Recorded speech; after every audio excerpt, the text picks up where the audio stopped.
I can imagine that you have a book or books lying around where you are now.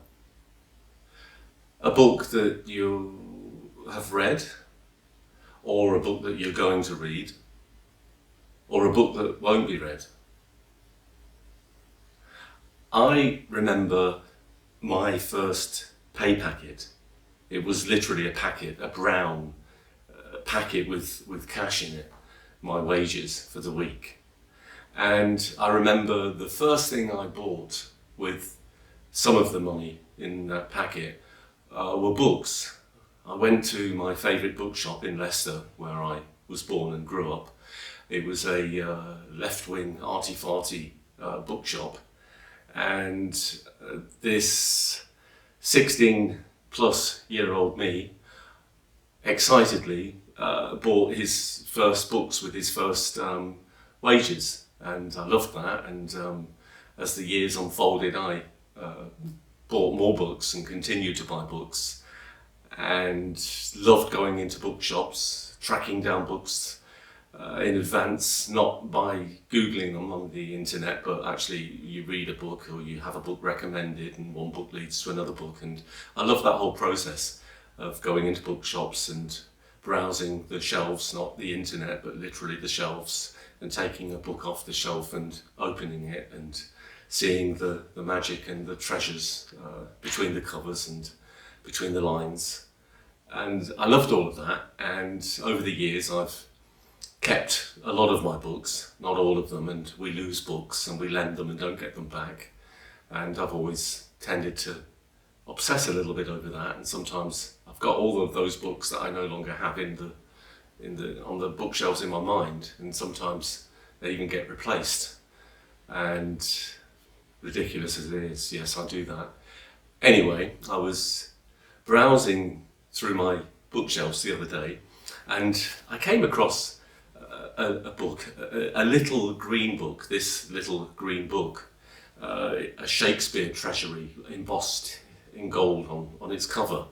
And I recalled where I got this book from. I opened it, and it has a little sticker inside. This book was purchased at Shakespeare's birthplace, Stratford upon Avon. And yeah, when I was 10, I went on a school trip with the junior school. We got on the bus and we went to Stratford upon Avon for the day. And I remember Anne Hathaway's cottage, and I remember the buildings in particular. I remember the incredible undulating wooden floors, totally uneven because these buildings dated back to the 1500s. So wood tends to do that. And but it was so extreme, it was, won't forget that first impression. And obviously afterwards, I went to the gift shop and bought this book, this little green book, when I was 10. Nothing remarkable in that, but what I find remarkable, astonishing really, is that I got that when I was 10, and I'm 57 now. So it survived 10 till 17 in Leicester, which is where I lived, and then I moved to London. And in London I moved at least 6, 7, 8 times in that time. And then I moved from London to Germany. And in the last 30 years in Germany, I've moved another 9 or 10 times. And the little green book has survived all of those moves and all of those boxes with other books. And it hasn't got lost, and it's always found its way back onto this or that shelf, which is a great testament, I guess, to the resilience of the book and my attachment to it. Obviously, I must feel some attachment to it, which is great. I've tended to love all my books, but this one has risen to the ranks of top bookdom for me. The last page in the book is an extract from the Shakespeare play, The Tempest, and it's the one, the extract that focuses upon we are such stuff. Our revels now are ended. These are actors, as I foretold you. We're all spirits and are melted into thin air. And like the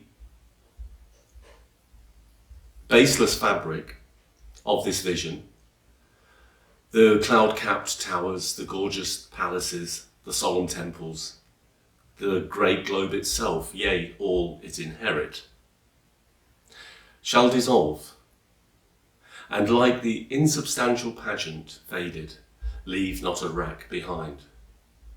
We are such stuff as dreams are made on, and our little lives are rounded with a sleep. So, a little green book.